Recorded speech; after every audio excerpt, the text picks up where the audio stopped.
जी हाँ, तो कैसे हैं आप सब? क्या हाल चाल है? आप सभी का स्वागत करता हूँ आपके अपने इस यूट्यूब चैनल पे। स्टार्ट कर रहे हैं आज आखिरी टॉपिक, लोकल एनेस्थेटिक यानी एएनएस का ही आखिरी टॉपिक समझ लो। ये एक आखिरी वीडियो है, इसके बाद वीडियो नहीं आएगा और हमारा एएनएस खत्म हो जाएगा, है ना।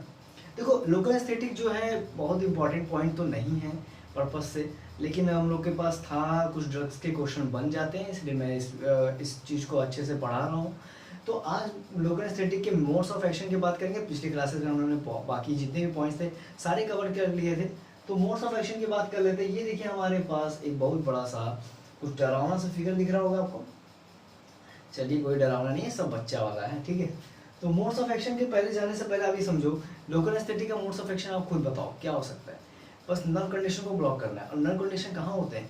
दो न्यूरॉन्स के बीच होते हैं, या एक दूसरे न्यूरॉन्स के बीच में ही तो होते हैं। यानी सिंपल सी बात करो तो एक्सोनल जंक्शन के बीच में होते हैं। न्यूरॉन्स और न्यूरॉन्स के बीच एक्सोनल जंक्शन होता है। अगर लोकल एस्थेटिक उसको ब्लॉक कर देता है तो सोडियम के ट्रांसमिशन को बंद हो जाना हो जाता है। तो ये तो हो गया आपका मोटा मोटी काम जुगाड़ू वाला हो गया, ठीक है। थोड़ा सा आप अंदर चलते हैं। देखो, ये सारी चीज़ें एक्सोनल मेम्ब्रेन्स में होती हैं, है ना। न्यूरॉन्स में एक्सोनल मेम्ब्रेन जानी रहो, ठीक है। एक्सॉन से आप परिचित हो, तो एक्सोनल मेम्ब्रेन में ये सारी चीज़ें होती हैं।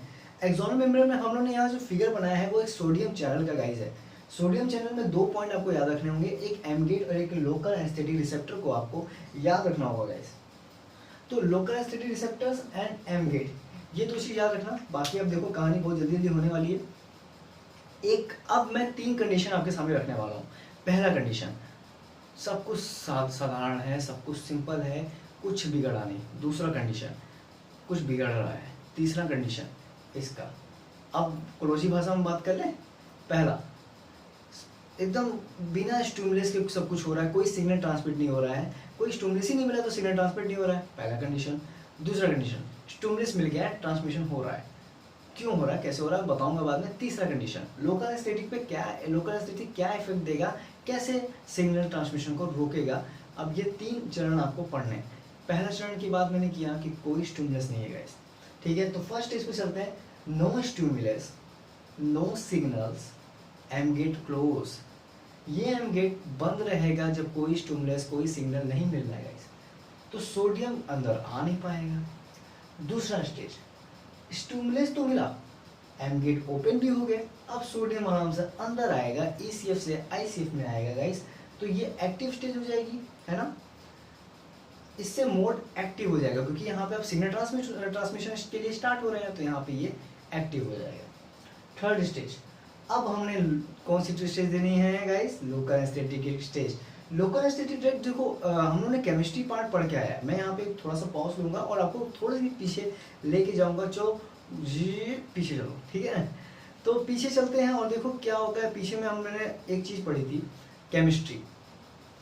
केमिस्ट्री हम लोगों ने एमाइड और ईस्टर के ग्रुप के बारे में देखा था, और हम लोगों ने ये जाना था कि दोनों में, चाहे वो एमाइड हो चाहे ईस्टर हो, दोनों में टर्सरी अमीन होते हैं। और tertiary amine have the nature of like basic nature, like lipophilic nature.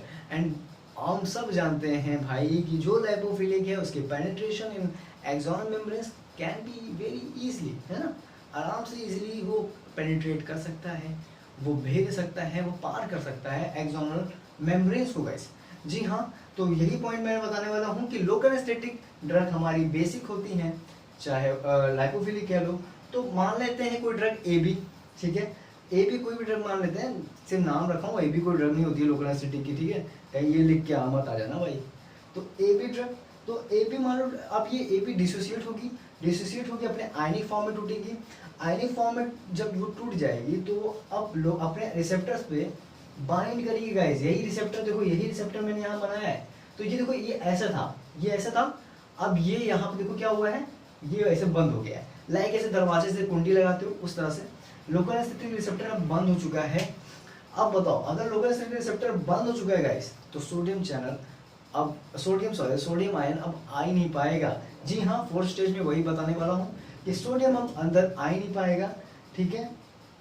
अब सोडियम अंदर आ नहीं पाएगा तो ये कौन सी स्टेज होगी गाइस, इनएक्टिव स्टेज होगी। कैसे कैसे इनएक्टिव स्टेज होगी, स्टिमुलस नहीं आ रहा था तो इनएक्टिव थी, स्टिमुलस आया तो एक्टिव होगी, cause of sodium channel, cause of sodium ion, ECF से आईसीएफ में जाने पे एक्टिव स्टेज आ गई।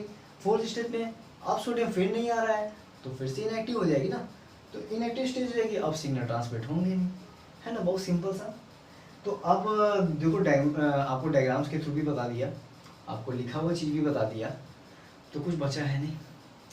तो देखो अब दो चीज़ और दिमाग में आती है, एक टेक्निक्स, लोकल एनेस्थेटिक की कुछ टेक्निक्स हैं।